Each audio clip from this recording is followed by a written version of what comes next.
de la historia de los hombres y de los elfos, aunque aún había allí un rey, del que eran súbditos formales. En realidad estaban gobernados por jefes propios y nunca intervenían en los hechos del mundo exterior. En la última batalla de Fornost con el señor brujo del Akmar, enviaron algunos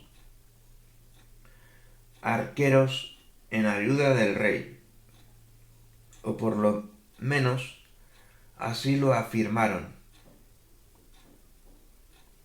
Si bien esto no aparece en ningún relato de los hombres. En esa guerra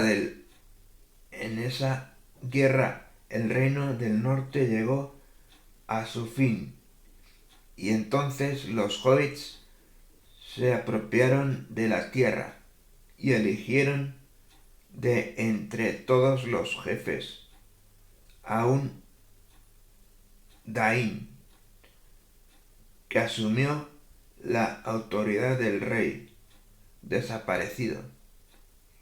Desde entonces, por unos 1000 años, vivieron en una paz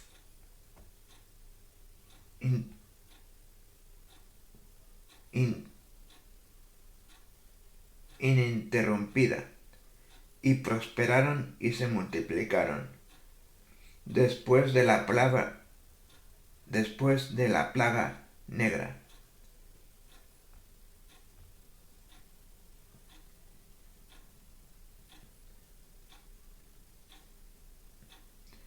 Hasta el desastre del largo invierno y la hambruna que le siguió. Miles murieron entonces, pero los días de hambruna de entre los años 1158 y 1160 habían quedado muy atrás y los hobbits se habían acostumbrado otra vez a la abundancia. La tierra era rica y generosa, y aunque había estado desierta durante mucho tiempo, en otras épocas había sido bien cultivada, y allí el rey tuvo granjas, maizales, viñedos y bosques. Desde las quebradas lejanas hasta el puente del Brandivino había unas 40 leguas y casi otras 50 desde los páramos del norte hasta los pantanos del sur. Los hobbits denominaron a estas tierras la comarca, región bajo la autoridad del Dain y distrito de trabajos bien organizados.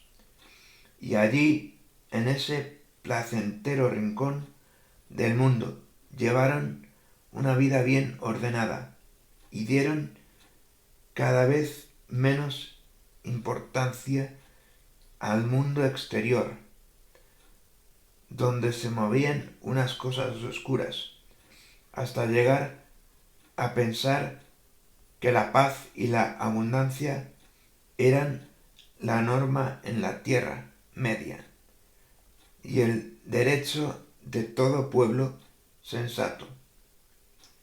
Olvidaron o ignoraron lo poco que habían sabido de los guardianes y de los trabajos de quienes hicieron posible la larga paz de la comarca. De hecho, estaban protegidos, pero no lo recordaban.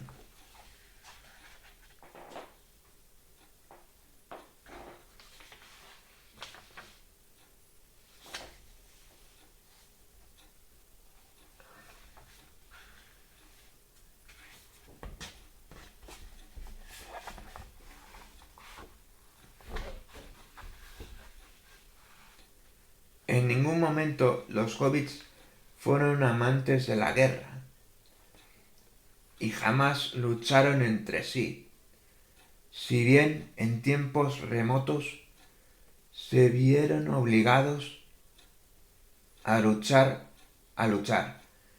para subsistir en un mundo difícil. En la época de Bilbo, aquello era historia antigua. La última batalla antes del comienzo de este relato, y por cierto, la única que se libró dentro de los límites de la comarca.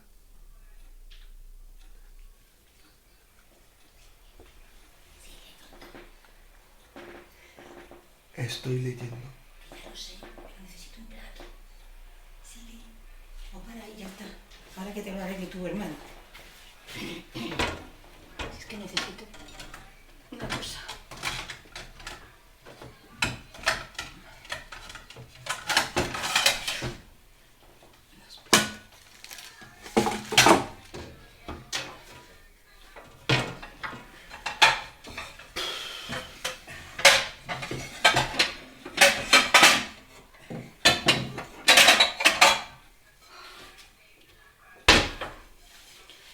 Yo creo que tenías que haber seguido. Empieza. ¿Por dónde ibas? ¿Por dónde ibas? Pues ya no sabes. Aquí. Comarca. ¿Ahí que te paraste? Sí. Bueno, pues ahora empieza aquí otra vez. Y por cierto, entonces él que luego lo junte. Después del relato, lo junto otra vez. Y por cierto, ahí en esa coma. Me voy y sí, lo haces. Y por cierto, la única que se libró dentro de los límites de la comarca ocurrió en una época inmemorial. Fue la Batalla de los Campos Verdes, en el año 1147, en la que Bandobras Tuk desbarató una invasión de orcos. Hasta el mismo clima se hizo más apacible, y los lobos, que en otros tiempos habían llegado desde el norte, devorándolo todo durante los rudos inviernos blancos, eran ahora cuentos de viejas, aunque había algún pequeño arsenal en la comarca.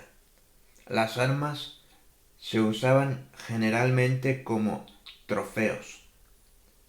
Se las colgaba sobre las chimeneas y en las paredes y o se las coleccionaba en el Museo de Cábada Grande, conocido como la Casa de los